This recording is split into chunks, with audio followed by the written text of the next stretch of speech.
Que por favor apaguen todos sus micrófonos y videos para no interrumpir la ponencia.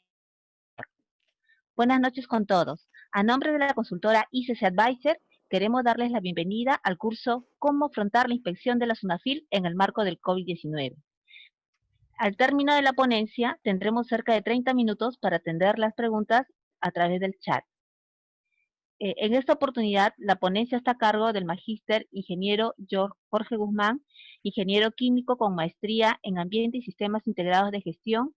Cuenta además con especialización en gestión integral y manejo de residuos sólidos, prevención de riesgos laborales en la industria minera, entre otras especializaciones. Es auditor MINRA registrado con experiencia en el sector industrial y minero. Tiene experiencia profesional más de 20 años. Antes de dar inicio, les quiero hacer recordar que para las personas que requerirán un certificado, por favor, indicar su asistencia colocando presente y registrando su nombre y apellido completo. Les dejo la palabra con el ingeniero George. Muy buenas noches. Quería agradecer a ICC Advisor por esta oportunidad para poder compartir las experiencias.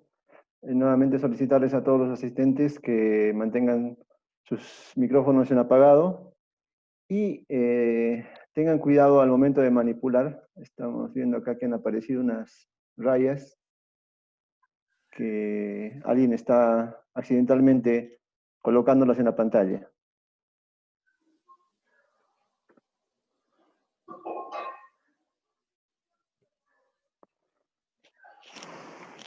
Muy bien, empecemos con el contexto actual.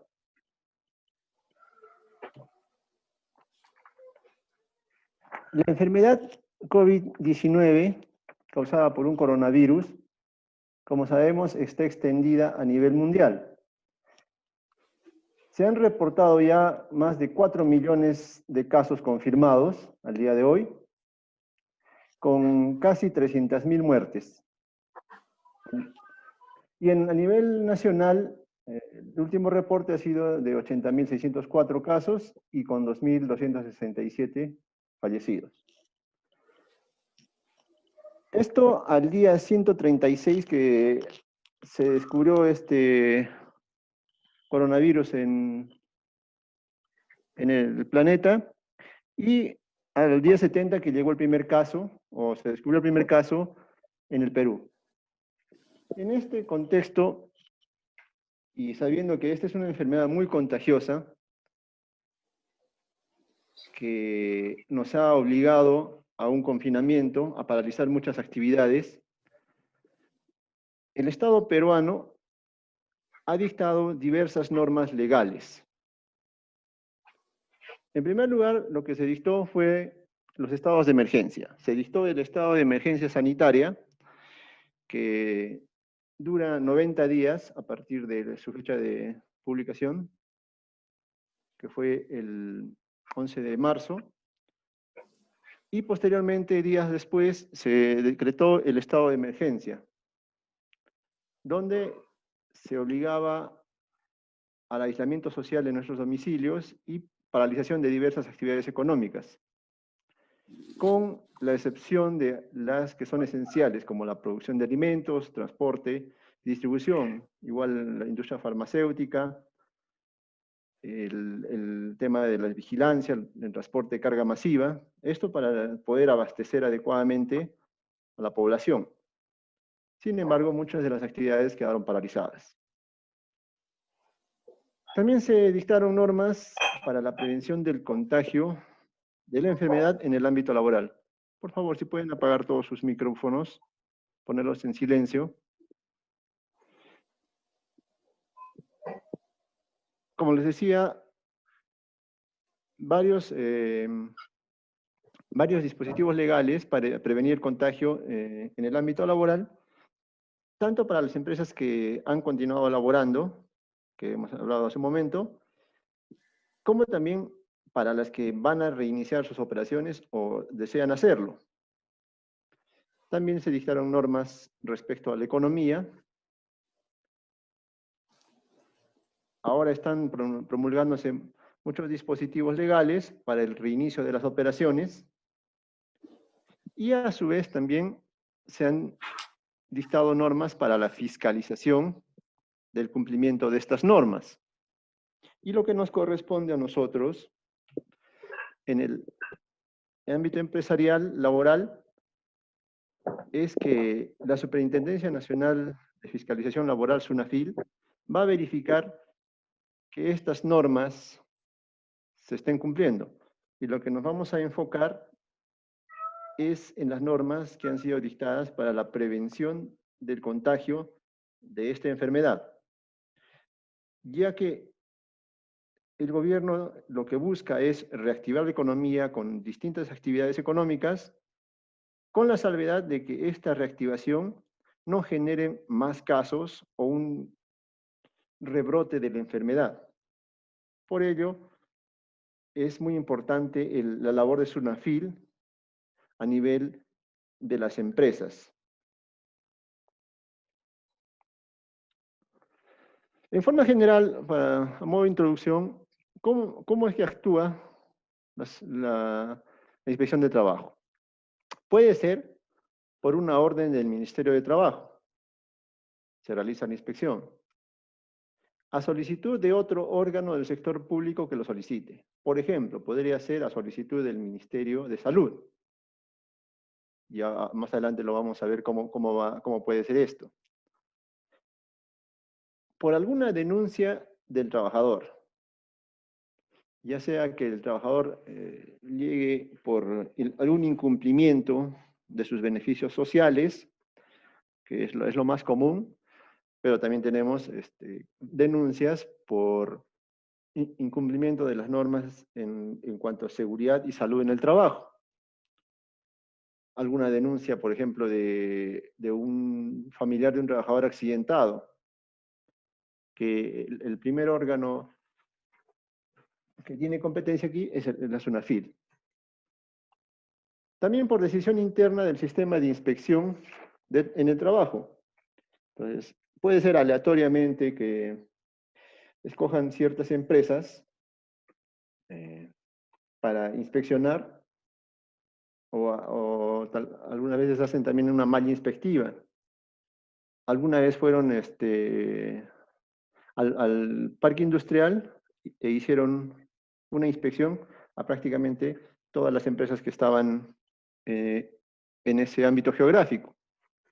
Entonces, eso también se puede dar. Y también a petición de los trabajadores o empleadores.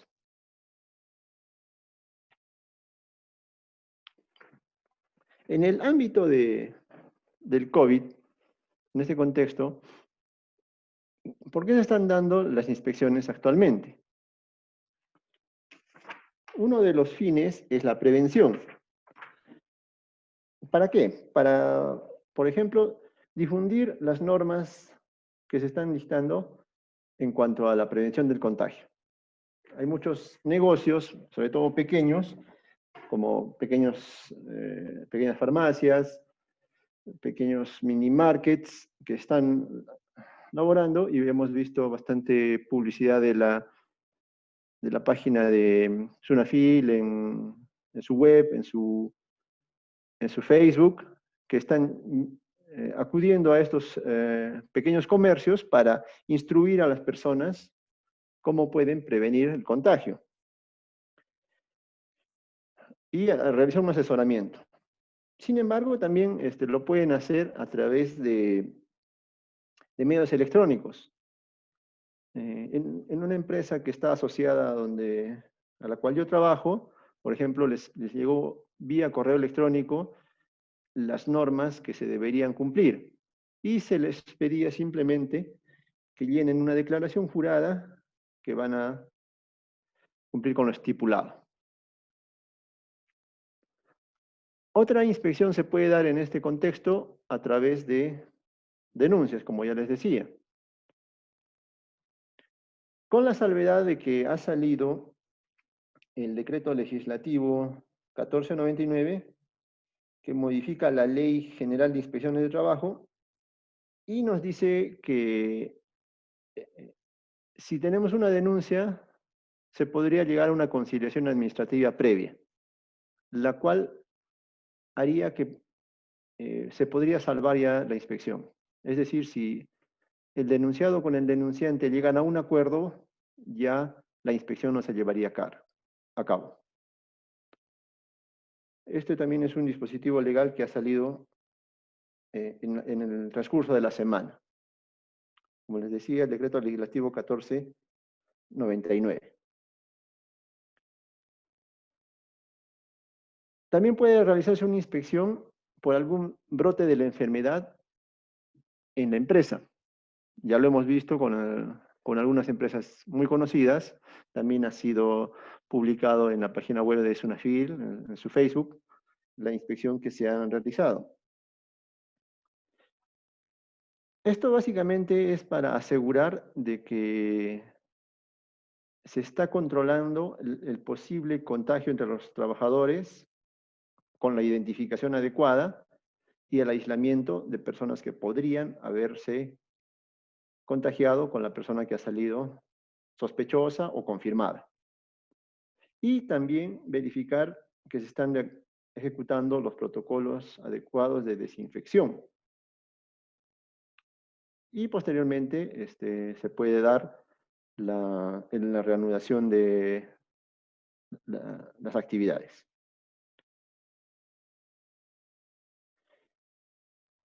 También se daría para fiscalizar la reanudación.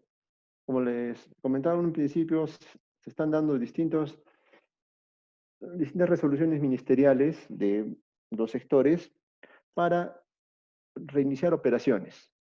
Y todos nos están pidiendo que tengamos nuestro plan para la vigilancia, prevención y control del COVID. Eso tenemos que presentarlo, el sector que corresponda aprobará y después esa información aprobada se ingresará al SICOVID, al Sistema Integrado del COVID, para que tengan conocimiento el Ministerio de Salud. En este sentido, la SUNAFIL también va a tener conocimiento de qué empresas están reiniciando sus operaciones y son pasibles de ser inspeccionadas. Entonces, igual, dentro de este plan, también se estipula que cualquier brote que ocurra es el Ministerio de Salud o la autoridad sanitaria quien informará a SUNAFIL para realizar la inspección en el centro de trabajo. Entonces, esto va en concordancia con lo que les decía anteriormente, que otro órgano del sector público puede solicitar a SUNAFIL que actúe.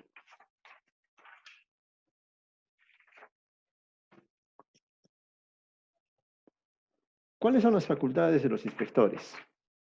El inspector puede entrar libremente a cualquier hora del día o de la noche. Esto lo puede hacer sin previo aviso en todo centro de trabajo. Y es muy importante esto porque nosotros tenemos que instruir al personal, ya sea de recepción, de vigilancia, al portero, que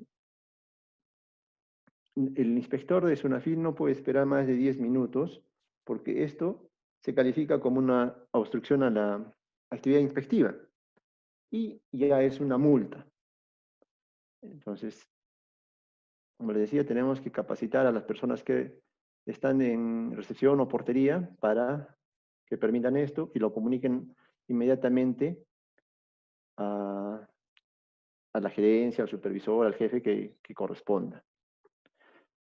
También pueden hacerse acompañar en las visitas de inspección por los trabajadores. De repente algunos de los que han denunciado, sus representantes, ya pueden ser representantes sindicales o los representantes del Comité de Seguridad y Salud en el Trabajo. También personas externas como peritos y técnicos designados oficialmente, que estime necesario para el mejor desarrollo de su función inspectiva. De repente necesitan algún especialista que los apoye. Entonces, esto está facultado a ingresar con ellos.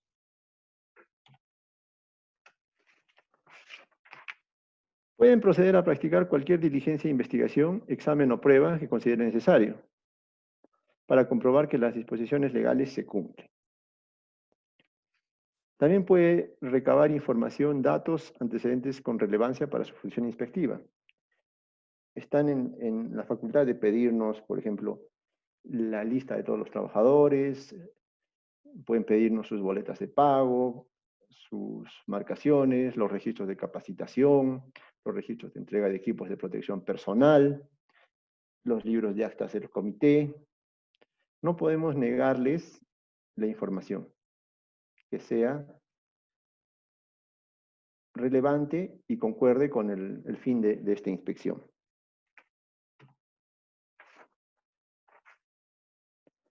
También pueden tomar muestras, realizar mediciones, por ejemplo, pueden entrar a alguna área de producción y medir el nivel de ruido que hay, o iluminación, o sus equipos.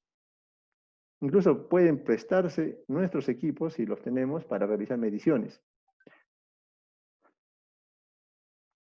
Tomar fotografías, videos, grabación de imágenes, levantar croquis, previa notificación al sujeto inspeccionado o a su representante. Lo que no pueden es solicitar información y o documentación que no se encuentre relacionada al tema de inspección. Por ejemplo, si la inspección es por un accidente de trabajo, que la persona afectada era del área de planta de producción, entonces lo vamos a llevar al sitio, el inspector tiene la facultad de tomar las fotografías del lugar, realizar la inspección, llamar a los testigos, interrogarlos, hacerse acompañar por el representante del sindicato o del comité en ese lugar. Lo que no puede es ir por ejemplo, al almacén a ver qué condiciones inseguras o subestándares puede evidenciarse en ese lugar. Entonces, no debería. El inspector debe centrarse en el objeto de inspección. También puede iniciar procedimientos sancionadores mediante la extensión de un acta de infracción o infracción por incumplimiento de normas de seguridad y salud en el trabajo. Y también puede ordenar la paralización o prohibición inmediata de trabajos o tareas por inobservancia de la normativa sobre prevención de riesgos laborales, de concurrir un riesgo grave e inminente para la seguridad y salud de los trabajadores, incluso con el apoyo de la fuerza pública.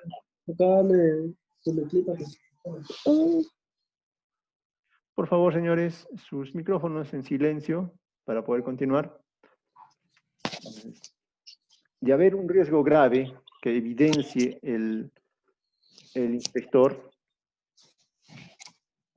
él puede ordenar la paralización parcial o total de la empresa, incluso haciendo uso de la fuerza pública, la policía, para que también hagan una constatación.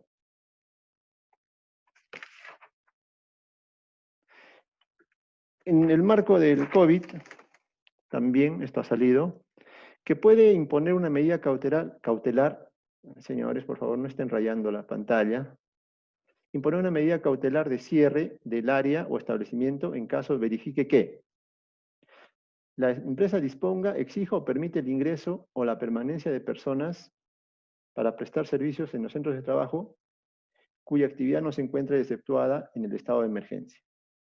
Ya hablamos de cuáles son las actividades exceptuadas, ¿no? Lo relacionado a la producción, distribución y transporte de alimentos, a los productos farmacéuticos y de primera necesidad, los centros de salud. Tenemos un listado ahí exceptuado del estado de emergencia. De ser alguna otra actividad que no esté catalogada en este listado, el inspector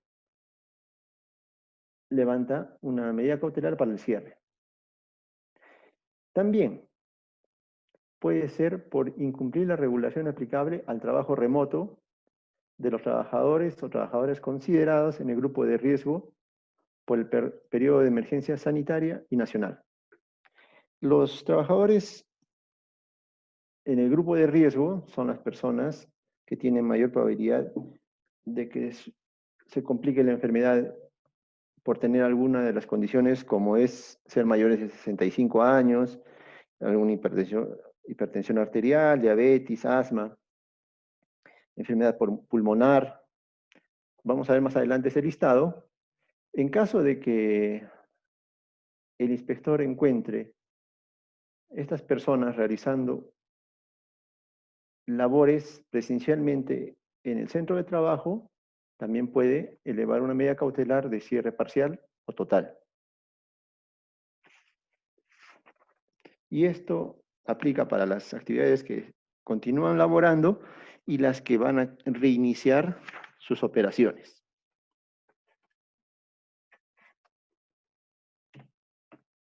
Visto así, y aprovechando que ya son 2 visitas o inspecciones de SUNAFIL que hemos tenido en nuestra empresa, tanto en Cusco como en Arequipa, y también que por ser una empresa en la que trabajo, que tenemos distintos puntos de trabajo, como plantas de producción, centros de distribución o tiendas propias, hemos sido visitados varias veces por SUNAFIL, tanto por estas visitas preventivas, y también tenemos algunas denuncias de algunos trabajadores. Esta experiencia podemos compartirla y saber qué les pueden pedir para que estén preparados, ya sea si siguen operando o en caso reinicien sus operaciones y también van a ser pasibles de alguna inspección. En primer lugar, hablemos del libro de actas del Comité de Seguridad y Salud en Trabajo.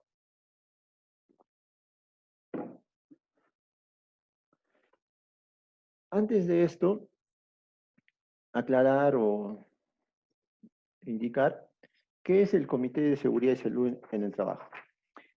Es un órgano bipartito y paritario, conformado por representantes del empleador, o sea, de la empresa, y representantes de los trabajadores, que son elegidos democráticamente. En caso la empresa tenga un sindicato mayoritario, es este sindicato el que promueve y ejecuta las elecciones, y de no tener sindicato es la misma empresa la que puede generar o elaborar estas elecciones para los representantes de los trabajadores. Y los representantes de la empresa los designan con personales de confianza. Al ser un órgano bipartito y paritario, ellos van a gestionar la seguridad y salud del trabajo para buscar consenso en los acuerdos. Y ellos van a cumplir todas las obligaciones previstas en la legislación y están destinados a la consulta regular y periódica de las actuaciones del empleador en materia de prevención de riesgos. Pueden ser de 4 a 12 miembros. Y este comité es para empresas que son de 20 a más trabajadores. Y cuando son menos de 20 trabajadores, la elección será para elegir un supervisor de seguridad y salud en el trabajo, que hará las veces de representante de los trabajadores. Esta persona, con el designado por la empresa, algún gerente, el director de operaciones, el jefe del lugar, llevarán el libro de actas. Si no tienen ustedes un comité formado, pueden regularizar esta elección, porque va a ser muy importante para las empresas que requieren reiniciar sus operaciones. porque el plan tiene que ser aprobado por este comité o el supervisor de seguridad. ¿Qué es lo que tiene que tener este libro de actas respecto al COVID? Tiene que tener las medidas de prevención que se adopten y deben ser evaluadas y aprobadas por el Comité de Seguridad y Salud en el Trabajo, o en su defecto por el Supervisor de Seguridad y Salud en el Trabajo. Cuando se dictó la emergencia sanitaria, salió la resolución ministerial 055-2020 de trabajo, que nos da la guía para la prevención ante el coronavirus COVID-19 en el ámbito laboral. Ahí ya en marzo nos pedía que sea el comité el que gestione, coordine todas las medidas preventivas para evitar o prevenir el contagio en el ámbito laboral. Esto antes del estado de emergencia, del aislamiento social y la paralización de muchas empresas. Las empresas que hemos seguido operando, esto debería estar en su libro de actas de aquellos meses, de marzo. También tiene que aprobar el plan de vigilancia, prevención y control del COVID en el trabajo para el reinicio de las operaciones. Esto lo pide la resolución ministerial 239-2020 del MINSA. Como les decía, tienen que tener su comité. Si no lo tienen, regularícenlo. Nosotros les podemos asesorar para el proceso de elección, para la formalización de todo el proceso de la convocatoria, la inscripción de los candidatos, el proceso de elección y el acta de instalación del comité. Y este comité podría aprobar este plan. Eso lo van a pedir. Y todas las reuniones deben constar en el libro de actas que se cuenta.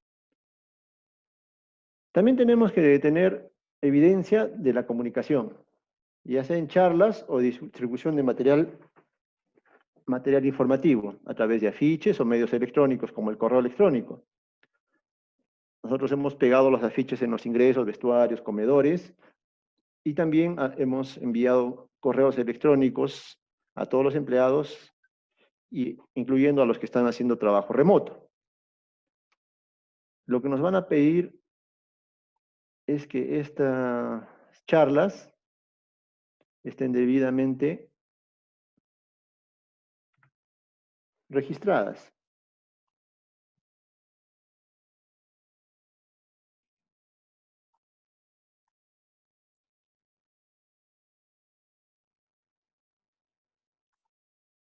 Aquí tenemos el registro de inducción, capacitación, entrenamiento y simulacro.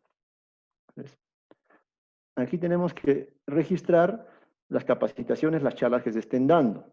De preferencia, en forma virtual, por algún medio, alguna plataforma. Y si es presencial, guardando el distanciamiento adecuado entre los asistentes. También puede ser en lugares ventilados, según sea el medio.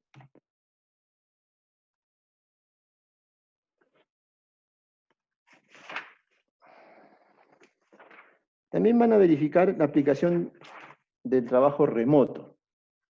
¿Qué es el trabajo remoto? Es la prestación de servicios que realiza el trabajador que se encuentra físicamente en su domicilio o en el lugar de aislamiento. Y se realiza a través de medios informáticos, de telecomunicaciones y analógicos. Puede ser internet, teléfono, celular, de cualquier naturaleza que le posibilite realizar su trabajo no en el centro laboral.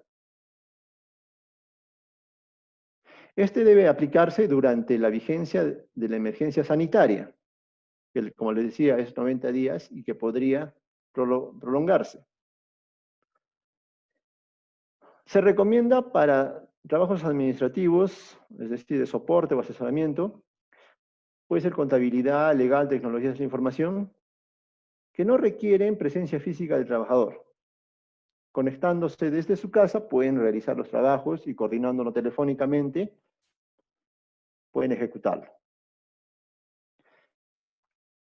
Y es obligatorio para los trabajadores comprendidos en el grupo de riesgo. Nuevamente hablamos de este grupo de riesgo, que más adelante lo voy a explicar más detenidamente.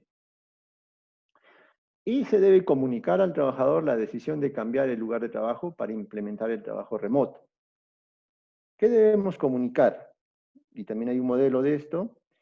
Por ejemplo, el tiempo que durará el trabajo remoto, los medios y mecanismos que realizarán, las condiciones de seguridad y salud que deben ver en ejecución de este trabajo remoto. ¿Qué condiciones podrían causar un accidente cuando estamos realizando el trabajo en nuestras casas o en el lugar de aislamiento? Eso también tenemos que evidenciarlo, identificarlo, evaluar el riesgo y comunicarlo a los trabajadores. También deben saber cuáles son los canales de comunicación en materia de seguridad y salud en el trabajo. Por ejemplo, si ocurriera un accidente mientras el trabajador está realizando su trabajo remoto, va a ser en su casa, pero igual va a ser catalogado como un accidente de trabajo. Entonces debemos comunicarles con quién deben coordinar este accidente de trabajo para que sean atendidos, para que sea reportado adecuadamente. Y también tenemos que brindarles capacitación en sistemas informáticos. Hemos visto algunos ejemplos de muchas personas que han sido designadas para realizar su trabajo remoto. Sin embargo, no sabían utilizar las plataformas virtuales, los accesorios, el celular, la tablet, la computadora, como muchas personas podrán saberlo, pero hay otras que no. Entonces, se debe de brindar la capacitación adecuada.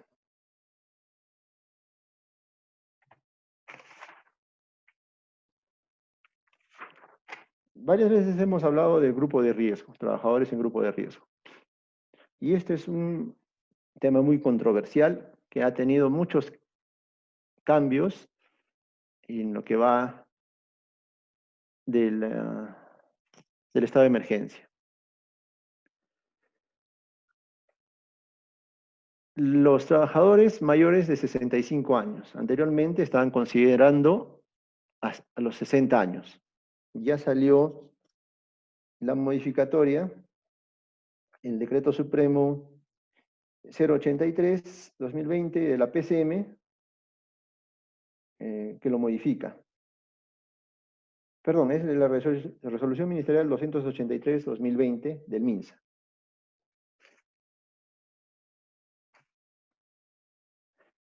Nos habla también de trabajadores con hipertensión arterial, ahora han agregado que sea no controlada. Enfermedades cardiovasculares han agregado que sean graves. Bueno, cáncer, diabetes.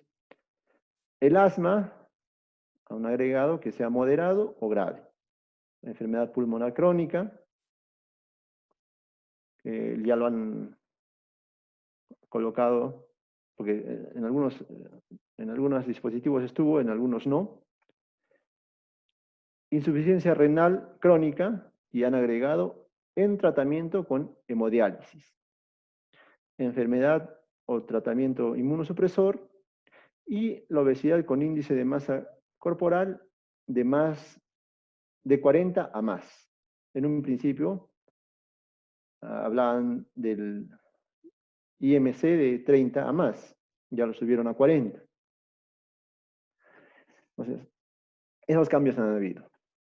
Y también ha salido, ahora sí, el Decreto Supremo 083-2020 de la PCM, que dice que en caso que las personas que estén en grupo de riesgo deseen concurrir a trabajar o prestar servicios, se les da la posibilidad de que presenten una declaración jurada de asunción de responsabilidad voluntaria en caso algo les pase.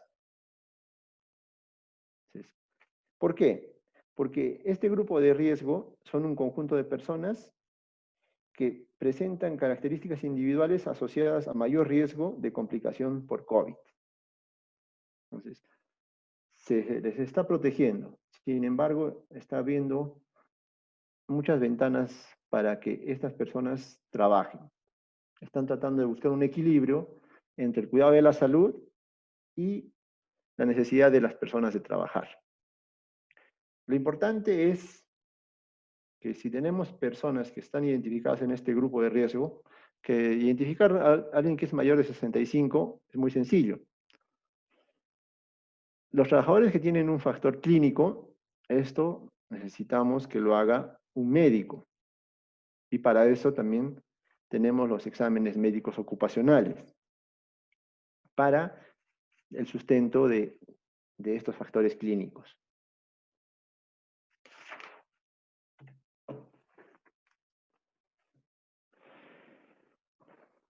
Es recomendable tener un listado de los trabajadores,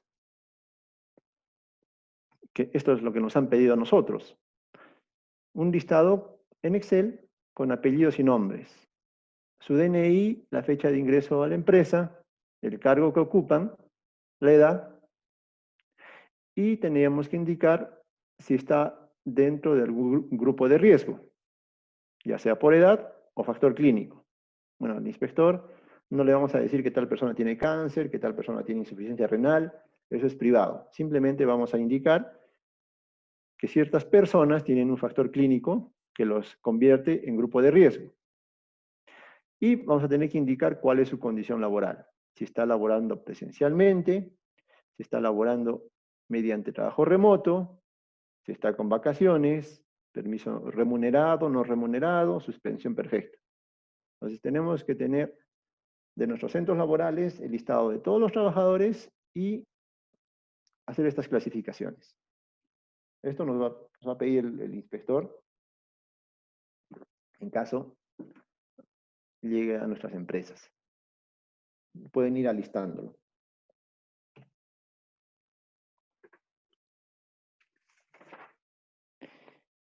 También va a verificar las medidas preventivas de aplicación colectiva. Va a verificar que los ambientes estén ventilados. Si es que tienen algún aparato de ventilación, bien. Si no, la ventilación natural con puertas y ventanas abiertas. El hecho es que no esté el aire concentrado para evitar el hacinamiento, el confinamiento del virus en los espacios. También van a verificar el distanciamiento social. Tenemos que mantener una distancia mínima de 1 metro, idealmente 2, en todos los centros de trabajo. Esto lo va a verificar en las oficinas, en las plantas de producción, en los almacenes. Entonces tenemos que redistribuir a las personas. Los puestos de trabajo, la organización, tiene que estar redistribuida. Igual en los comedores, en los vestuarios, en las salas de reuniones, también tiene que estar ya redistribuido, guardando este distanciamiento social. Las reuniones de trabajo y capacitaciones de preferencia deben ser virtuales. Y si es necesario hacerlas presenciales, igual guardando la distancia adecuada y haciendo uso de la mascarilla. Va a verificar en los lugares que sea necesario barreras físicas. Como podemos ver aquí, el oficinista tiene su barrera física, su módulo separado, que evita el contacto con sus compañeros. También debemos evitar las aglomeraciones, ya sea evitar la aglomeración al ingreso, a la salida, en los vestuarios, en los comedores. Muchas veces las inspecciones de SUNAFIL son inopinadas y pueden llegar a la hora de que están marcando el personal en el ingreso.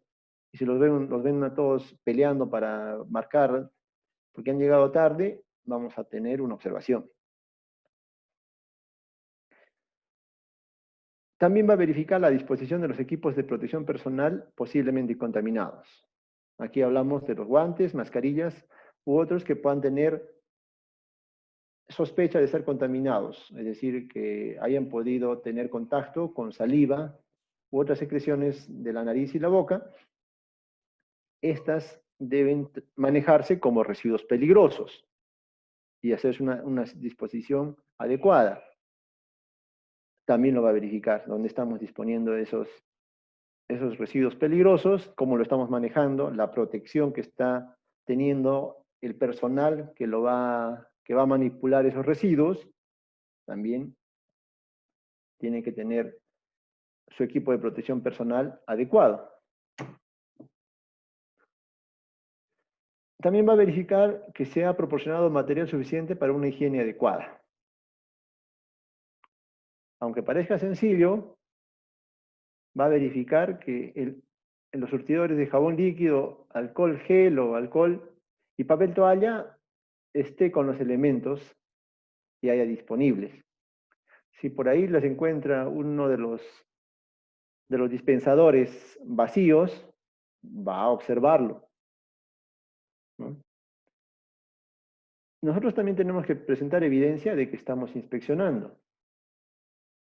Entonces, también hay un formato para realizar inspecciones, ¿no? Ese es un formato también aprobado que tenemos que presentarle. Vamos a tener que presentar evidencia de que estamos con cierta frecuencia realizando las inspecciones de los lavaderos de manos, y eso nos va a pedir.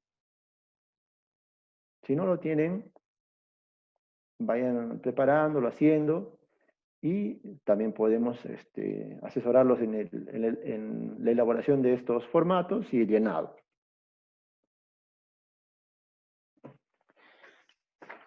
También es algo que nos va a verificar es la vigilancia de la salud de los trabajadores. Van a tener que contar con un profesional de la salud, que vamos a ver más adelante de qué se trata. Un control de la temperatura.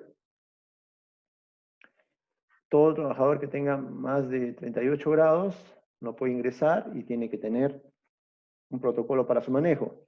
Igual que el protocolo para el manejo de casos sospechosos. Y eso también tiene que estar en nuestro plan de prevención. Entonces, ¿qué se requiere para el profesional de salud según el tipo de empresa? La resolución ministerial 239 ha catalogado 5 tipos de empresas. Y según eso, es distinto el requerimiento de profesionales de la salud. Una empresa con hasta 20 trabajadores que no está comprendida en el Decreto Supremo 00398 SA, que es el que nos pide el SCTR, es el empleador que puede hacer las veces de profesional de la salud con el servicio de seguridad y salud en el trabajo que cuente, ya sea de repente profesional médico contratado, asesor, o alguna empresa que le brinde esa asesoría. Para el tipo 2 ya son también hasta 20 trabajadores, sin embargo, estas son las actividades comprendidas en el Decreto Supremo 00398 de Salud, que nos habla que hay ciertas actividades que son de mayor riesgo y requieren el seguro complementario de trabajo de riesgo. Entonces, para esas empresas van a tener que tener el empleador y un licenciado de enfermería con estudios de medicina ocupacional. Para el tipo 3 ya tenemos que van a ser de 21 a 100 trabajadores, ya sea comprendido o no comprendido en el SCTR. Aquí igual va a ser el empleador y el licenciado de enfermería. Lo que varía ya son las horas de servicio que está presente este licenciado. Y cuando son de 101 trabajadores a 500, vamos a necesitar, va a estar el empleador, el licenciado de enfermería con estudios de medicina ocupacional y un médico también con estudios de medicina ocupacional o maestría en salud ocupacional.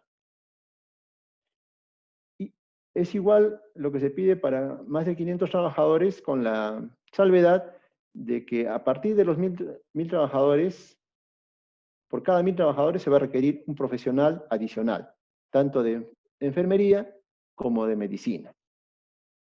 Entonces, eso vamos a tener que tener en nuestras empresas.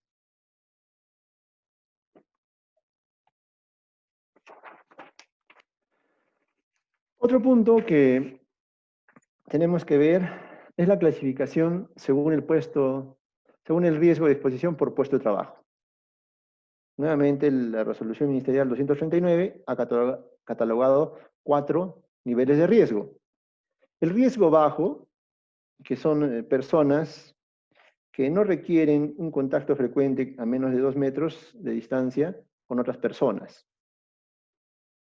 Esto es, por ejemplo, personal de oficinas, de planta, limpieza no hospitalaria, que, como el nombre lo dice, su riesgo es muy bajo por el poco contacto que tiene con otras personas.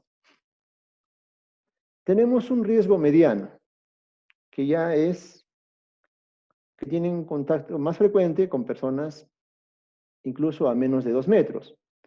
Por ejemplo, cajeros de supermercados, de tiendas, personal de vigilancia, policías, militares, personal que distribuye mercadería en los mercados, en tiendas, ya el contacto es mayor y sube el nivel de riesgo.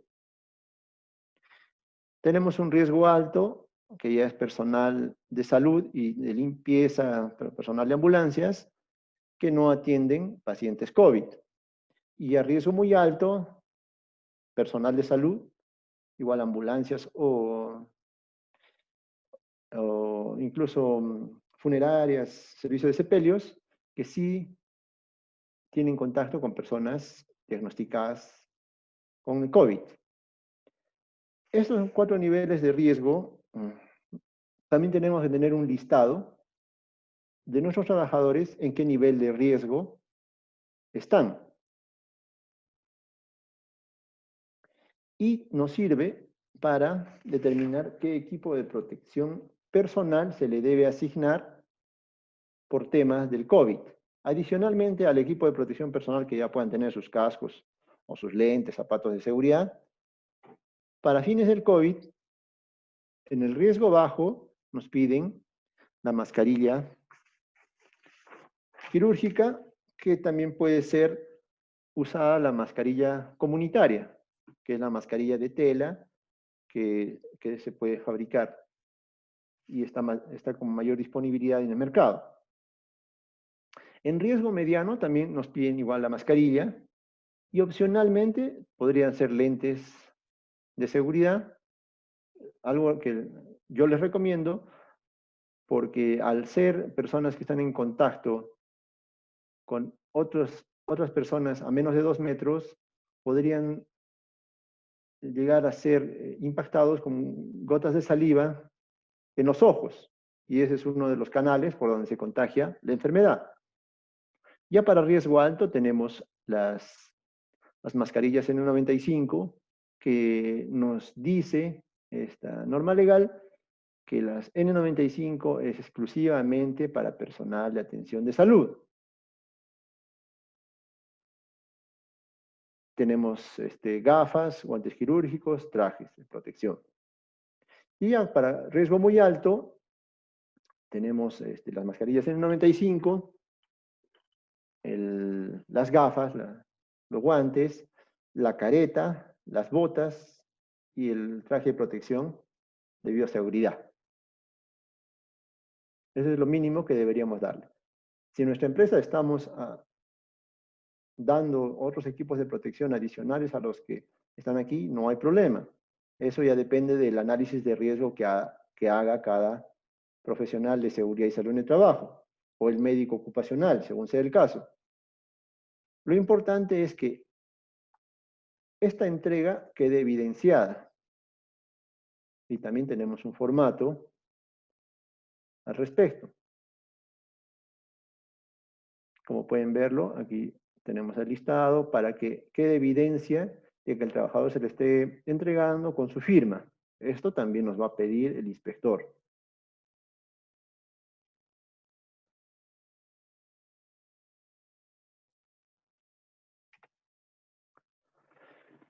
Muy bien, muchas gracias por su atención. Pasaríamos a responder las preguntas que han elaborado. Bien, muchas gracias, ingeniero. En estos momentos vamos a pasar a contestar las preguntas que ustedes han registrado en el chat. Giovanna Velázquez nos consulta. Buenas noches. Una consulta. Cuando se envía el plan, ¿es seguro que mi empresa tiene que ser inspeccionada o podría darse la posibilidad luego de haber realizado el envío?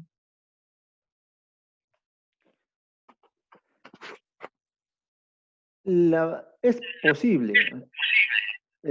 Sabemos que Sunafil no tiene la cantidad de inspectores suficientes para poder cubrir todas las empresas.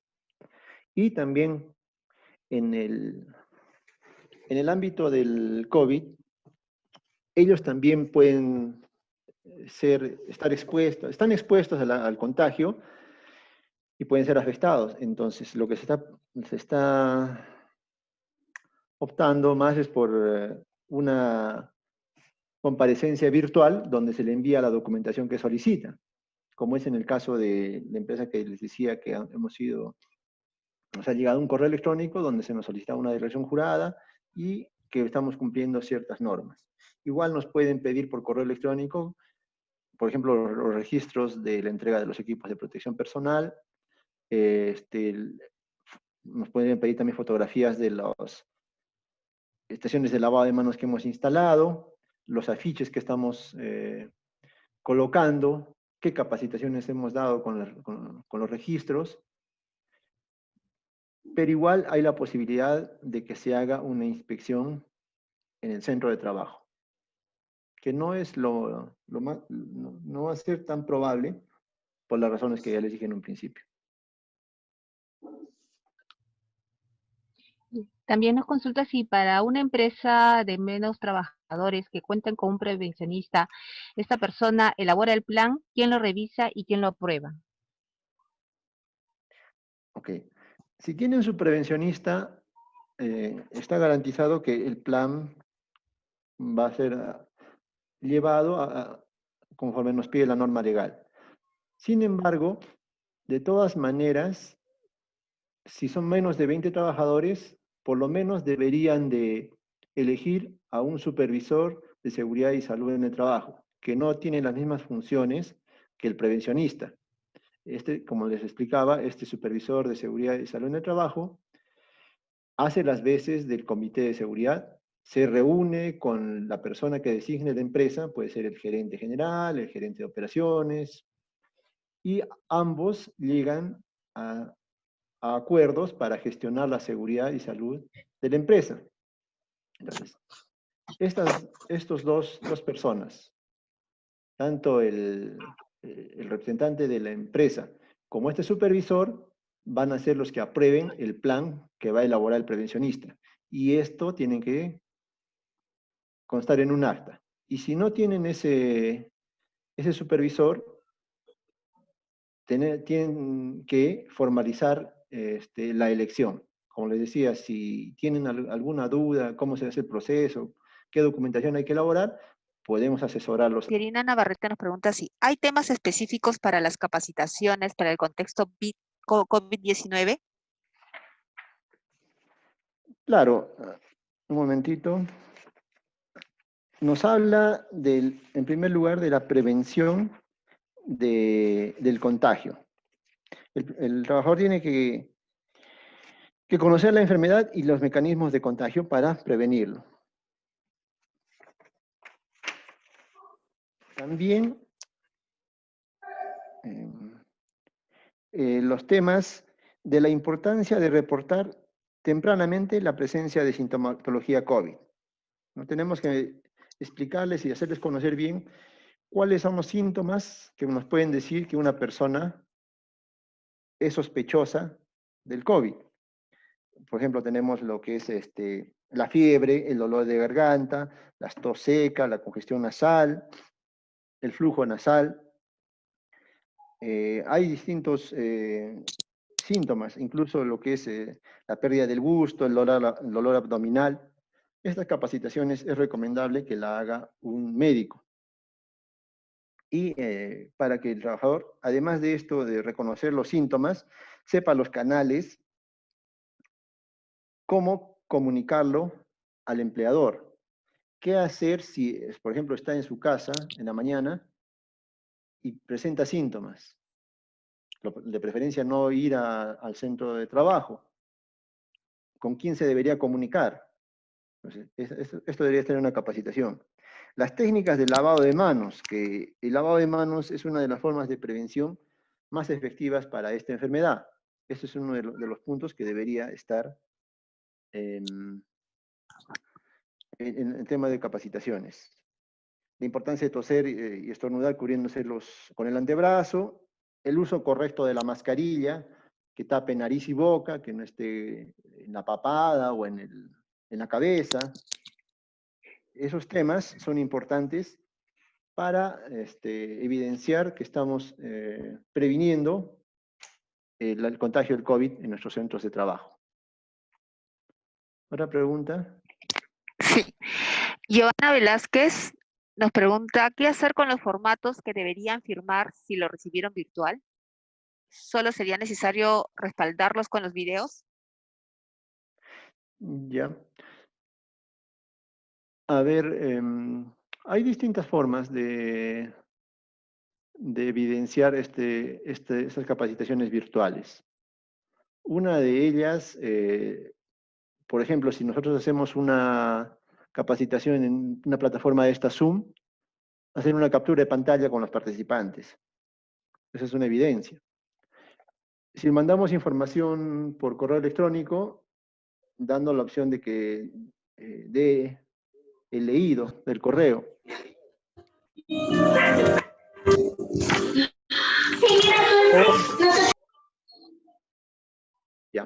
O enviando los correos electrónicos, los mensajes por WhatsApp que den una confirmación de que han sido recibidos o vistos el video, y eso nos da como evidencia. Bien. Nos preguntan si ocurre un accidente durante el trabajo remoto, ¿esto es considerado como un accidente en el lugar de trabajo? Es correcto. Recordemos la definición de accidente de trabajo, que es el suceso que sobreviene de la ejecución del trabajo. No dice que solamente tiene que ser dentro de la empresa. El accidente de trabajo puede ser dentro de nuestras instalaciones, cuando a la persona, por ejemplo, se le ha mandado una comisión de trabajo por viaje, los que realizan, por ejemplo, los preventistas que van a lo largo de toda la ciudad a ofrecer los productos, ellos también en la calle pueden accidentarse si hubo un accidente de trabajo. En el contexto del trabajo remoto, si estamos en nuestras casas y sufrimos un accidente, realizando el trabajo de remoto, va a ser considerado accidente de trabajo. Por eso es muy importante que nosotros enviemos comunicaciones al personal que lo esté ejecutando para que tenga las medidas preventivas adecuadas, del tema de un adecuado lugar de que no esté desordenado, el tema de los cables que no se vaya a tropezar, que al lado de la computadora no tenga líquidos calientes. Son algunos de los riesgos que puede haber. Yo les recomendaría que vean las recomendaciones que ha emitido el Servir, que es una institución del gobierno, al respecto, para la prevención de accidentes y daño a la salud en el trabajo remoto. También habla de ergonomía en ese folletito. Bien. De Lazo nos pregunta si en el caso de no contar ni con un médico ni enfermero, ¿es viable tercerizar esa parte con la clínica ocupacional? O sea, que una enfermera sea tercerizada por la clínica ocupacional. Esto sería más para el rubro construcción. Podría darse. No dice que nos esté en nuestra planilla. Lo que nos pide es un mínimo de horas que puede revisar la norma legal según el tipo de empresa en la que esté catalogada, tipo 1 al 5. Entonces, esa tercerización puede darse, solo cumpliendo las horas que establece la norma legal. ¿Y alguna otra pregunta? A ver, Kevin Miguel de la Torre nos pregunta, ¿qué sucedería si un trabajador que pertenece al grupo de riesgo firma su declaración jurada de responsabilidad voluntaria y este fallece en el trabajo a causa del COVID? ¿Es responsabilidad de la empresa?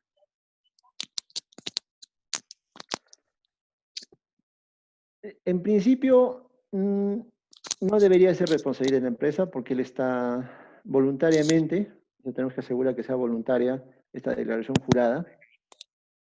Sin embargo, el que haya hecho una declaración jurada no nos exime de que hagamos un control y vigilancia de su salud. Para eso se está requiriendo el personal profesional de salud en la empresa. Entonces, se tiene que hacer un control de esta persona. Entonces, si llega a fallecer en nuestras instalaciones, es porque no ha habido una vigilancia adecuada.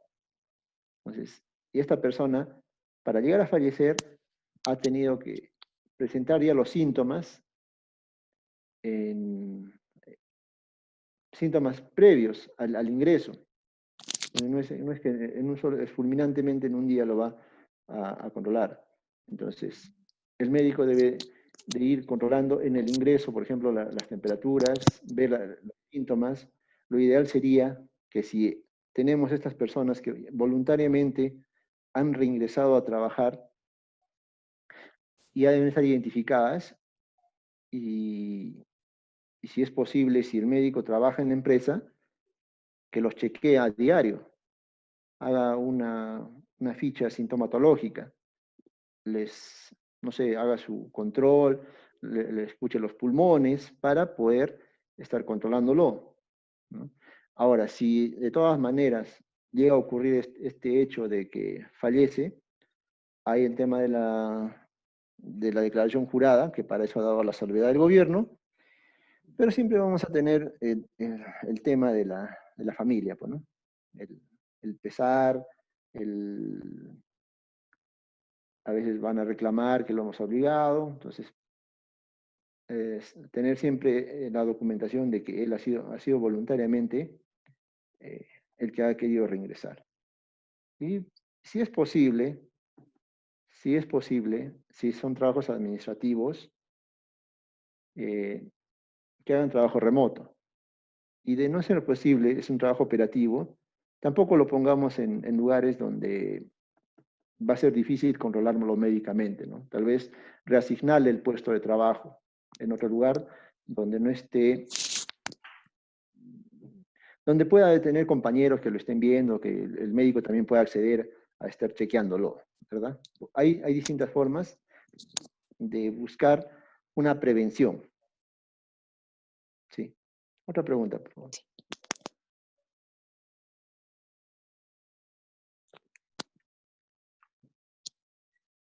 ¿Sí? ¿Continuamos? Sí, otra pregunta.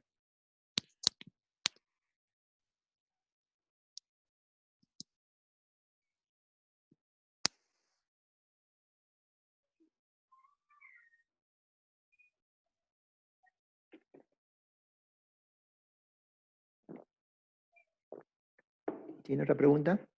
Ya, muy bien. Buenas noches. Al momento de la inspección, ¿nos van a solicitar las modificaciones del IPER por puesto?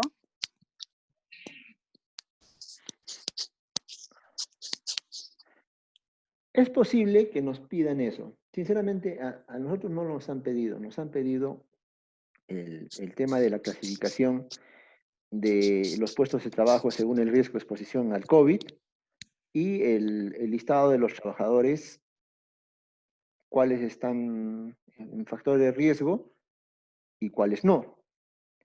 No están revisando tanto el IPER, pero es muy importante que hagamos la actualización de nuestro hiper en este contexto, ¿no? Que es un nuevo riesgo que está presentándose y tenemos que ir actualizándolo. Tampoco el inspector es que tenga demasiado tiempo como para revisar toda la documentación. Lo que generalmente hace es visita las instalaciones, hace un recorrido, ¿no? En nuestro caso, nos ha visitado el ingreso para ver los afiches, la información, ha ido a los vestuarios para ver si hay alguna acumulación, ha visitado el comedor y finalmente en nuestra sala de reuniones nos ha pedido toda la documentación para que se la enviemos por correo electrónico. Y ahí ya podemos enviarles, si nos solicita el hiper, ya el hiper actualizado.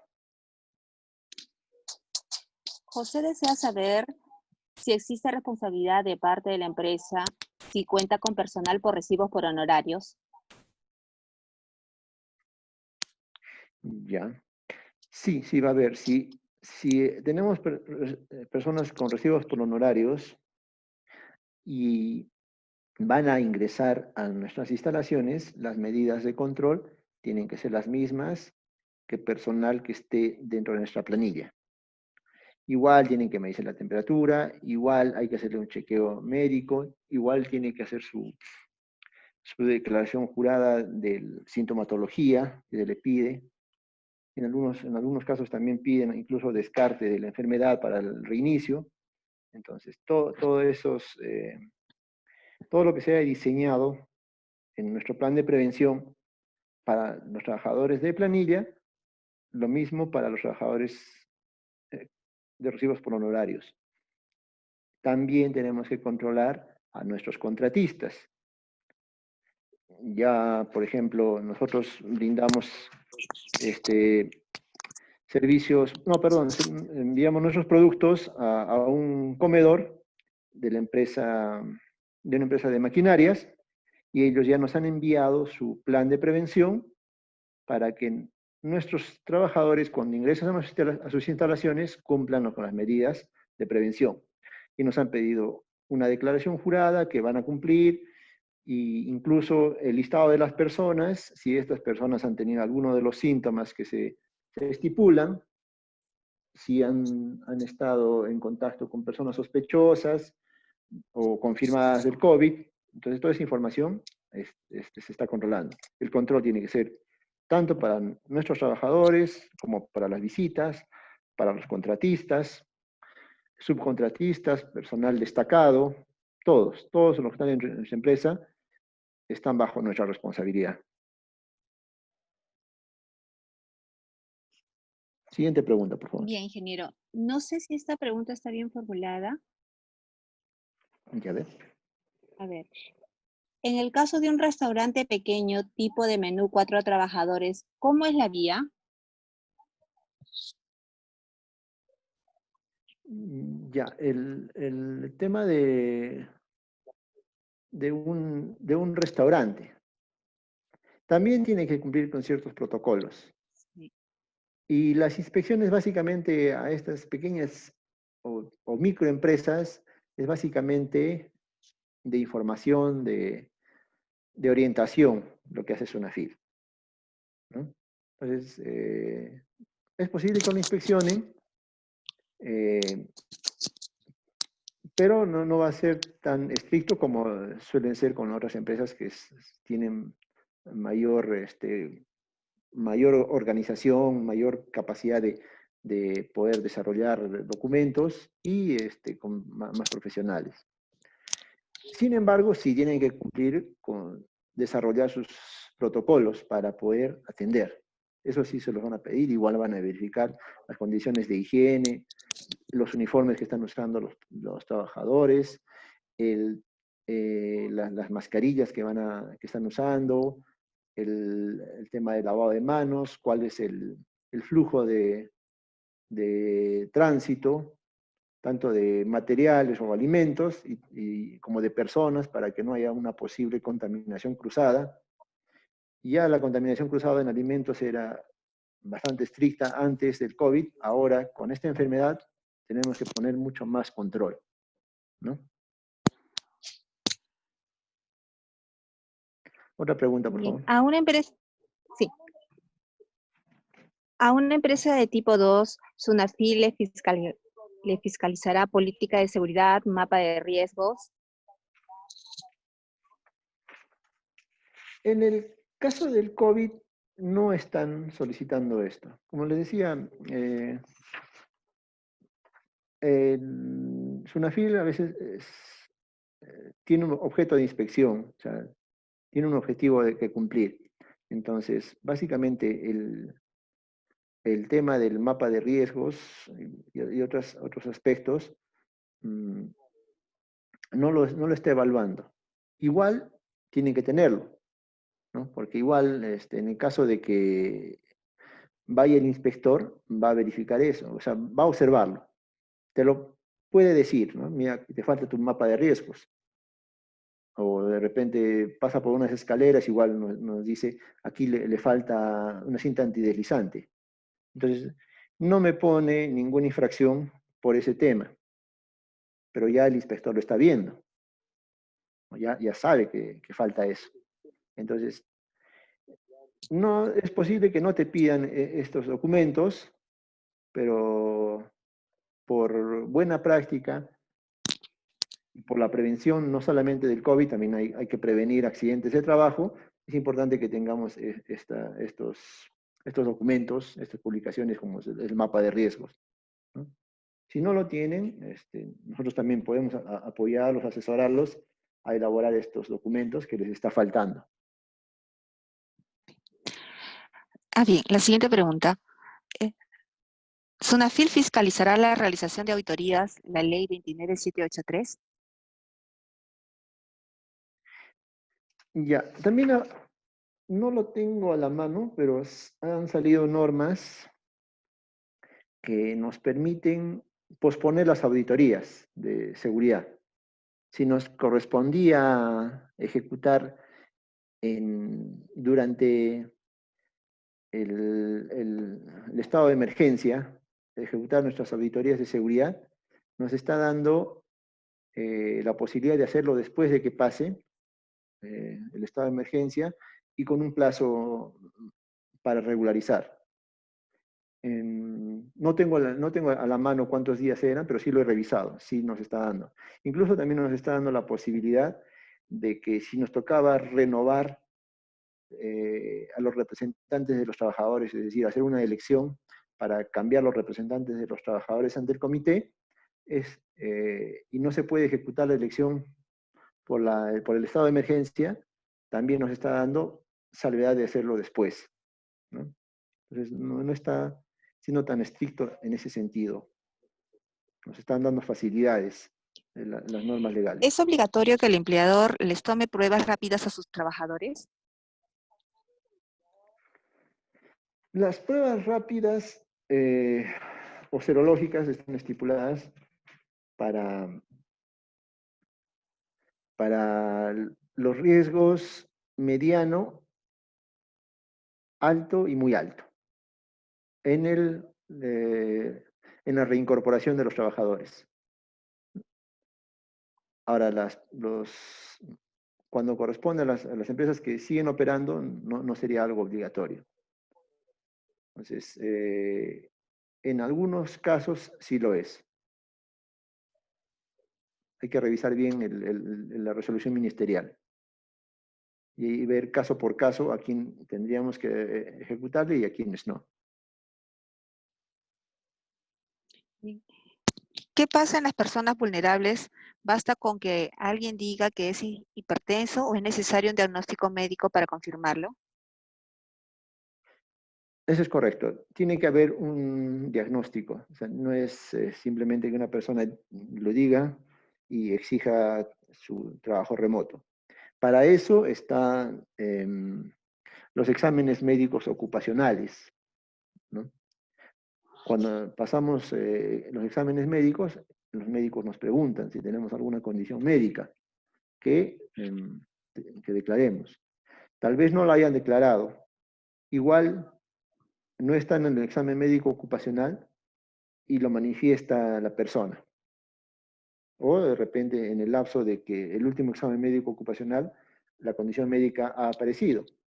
Entonces vamos a tener que hacer una nueva evaluación del trabajador y que nos diga cuál es su condición. Si es hipertenso, si tiene alguna enfermedad crónica, pulmonar crónica, eso lo va a determinar el médico que lo evalúe. Tiene que haber un certificado médico al respecto. En la data donde se coloca la relación del personal con sus factores de riesgo, su nivel de riesgo, ¿también se puede colocar si tiene diabetes el trabajador? Ya. Como les decía, una condición médica es algo privado. Por eso simplemente deberíamos colocar que es factor de riesgo por un factor clínico. Entonces, y eso ya es un listado que vamos a entregar a Sunafil o a quien nos lo pida. Igual lo podemos tener nosotros para referencia. El único que podría tener acceso a cuál es la condición médica, que pueda ser cualquiera de las que hemos listado, debería ser la persona y el médico ocupacional de la empresa o la enfermera, ¿no? Porque esos datos son privados. No deberíamos hacer un listado diciendo tal persona tiene diabetes, tal persona tiene obesidad con índice de masa 50, tal persona tiene cáncer. Entonces, nos pueden incluso demandar por estar publicando o manejando información que es confidencial. Bien, ¿Sí? Siguiente pregunta. esta pregunta creo es un poco más larga. A ver. Sunafil audita el protocolo sanitario para implementar medidas preventivas a una empresa de hidrocarburos. Asimismo, los lineamientos y el plan de vigilancia para los trabajadores de la empresa y contratistas. ¿Empresa contratista solo le auditan su plan de prevención para sus trabajadores?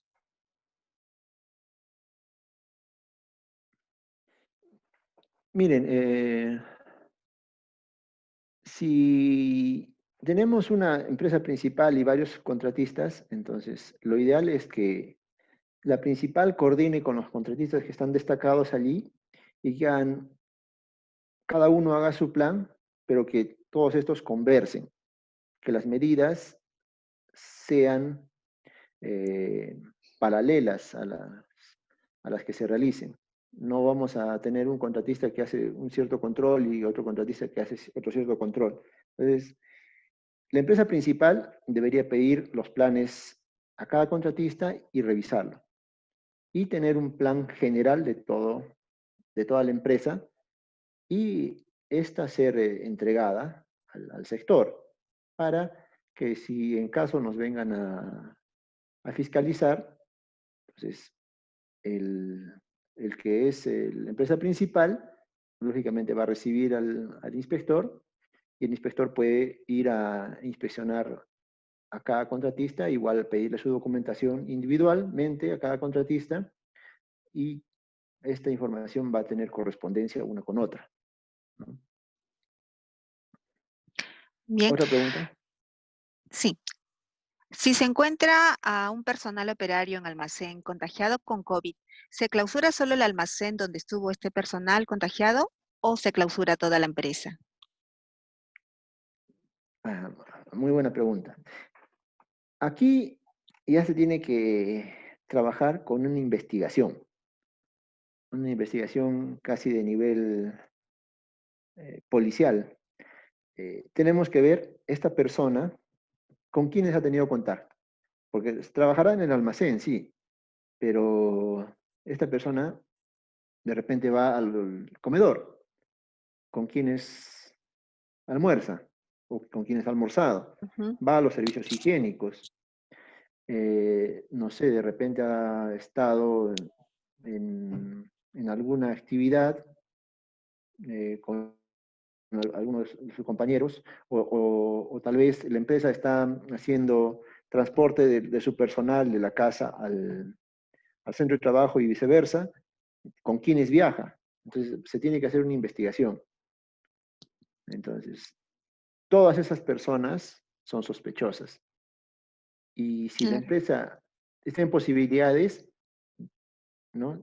Tiene que hacer un descarte con pruebas rápidas o serológicas a todas esas personas que pueden ser sospechosas. Antes, nosotros ya lo detectamos, o sea, la empresa lo detecta, tiene que ya hacer esa investigación, hacer esa determinación y ya saber quiénes posiblemente son sospechosos de tener la enfermedad. Y todas esas personas deberían estar en cuarentena. Y igual comunicar a todas las familias de esas personas para que estén en cuarentena, ¿no? Y sí, sí, solamente se puede cerrar el almacén. Sin embargo, vamos a tener que paralizar por lo menos un día para desinfectar toda la empresa. Así es. O tal vez solamente todos los lugares donde ha pasado, ¿no? Si la empresa es muy grande, ya el almacén, los comedores, los servicios higiénicos van a tener que ser nuevamente desinfectados. Y es posible que al día siguiente puedan volver a operar, ¿no? Ya lo evaluará la persona que esté encargada. Sí, siguiente Bien. pregunta. Una empresa de construcción que tiene una oficina con 35 empleados y una obra con 800 trabajadores, ¿es suficiente con tener un médico y un enfermero en obra? ¿Cumple? ¿O debe tener también un enfermero en la oficina? Ya, muy bien.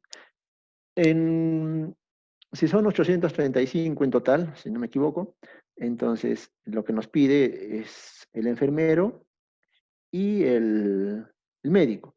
Entonces, podría bastar, dependiendo que durante las horas que tiene de trabajo, un tiempo esté vigilando a los trabajadores de oficinas y un tiempo esté haciendo vigilancia también a los trabajadores en la obra, ¿no? Y fácilmente podría cumplirse con la norma. Lo que tenemos que asegurar es que el control sea adecuado. Si el control está adecuado, se cumple, entonces podrían repartir el tiempo. Son dos lugares de trabajo distintos, igual pueden movilizarse y cumplir adecuadamente. Ahora, si esos 800 trabajadores están en una obra muy lejana, entonces ahí ya tienen que evaluarlo, ¿no? Si el médico va a estar viajando a la obra y regresando, le va a dar tiempo para hacer el control, de repente no. Entonces, un tema geográfico podría ser el que nos limite. Si la obra está cerca o en la misma ciudad que la oficina, no habría problema. Siguiente pregunta, por favor. Siguiente pregunta. ¿Una empresa de construcción en qué nivel de riesgo se encontraría? Sí. Ya, muy bien. No es tanto esto por empresa, sino por puesto de trabajo. Entonces, en empresas de construcción vamos a tener, por ejemplo, hablábamos de las personas de oficina. Entonces, las personas de oficina podrían estar en un riesgo bajo. Ahora, veamos cómo trabajan los obreros en la obra. Si esta empresa tiene maquinaria, por ejemplo, para hacer el vaciado de techos, y lo hace con sus mixers, ¿no? Entonces no necesita mucho personal que esté cercano, ¿no? Es decir, el personal la mayoría del tiempo en más de 1 metro e idealmente 2 metros, entonces esos obreros podrían ser catalogados también como riesgo bajo. Ahora, si tenemos una obra en la que tenemos muchos trabajadores, por ejemplo, y haciendo los acabados, y están dentro por ejemplo, construyendo dormitorios, y hay personal de carpintería, personal que está poniendo mayólicas, gasfitería, y tenemos varios ahí, y hay un contacto más cercano, entonces ahí se podría catalogar como riesgo mediano. Entonces, no está ahí determinado exactamente en qué nivel está, sino hay que ver qué tan qué tan separados o juntos están para poder hacer la catalogación de riesgo en ese caso. Eso habría que evaluarlo ya específicamente en cada empresa, ¿no? Siguiente.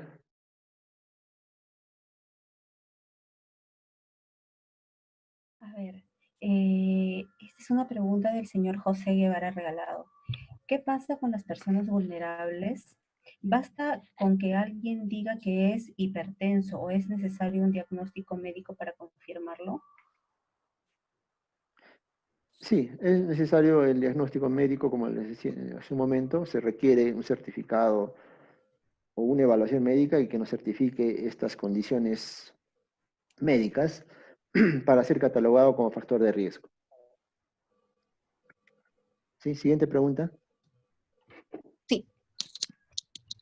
Sí, bien señores, ya se nos pasó la hora. Vamos a terminar con la reunión. Se les informa a todos los participantes que en los próximos días estaremos emitiendo el certificado de participación. Nos comunicaremos con aquellos que no registraron su DNI. Se les informa a todos los asistentes que en caso de requerir certificado en los correos enviados están los pasos a seguir. Los invitamos a nuestro próximo curso online. Les damos las gracias por su participación y los invitamos a seguir por Facebook, Instagram o la web donde podrán tomar nota de nuestras próximas capacitaciones, así como los servicios de mentoría que brindamos. Muchas gracias, buenas noches.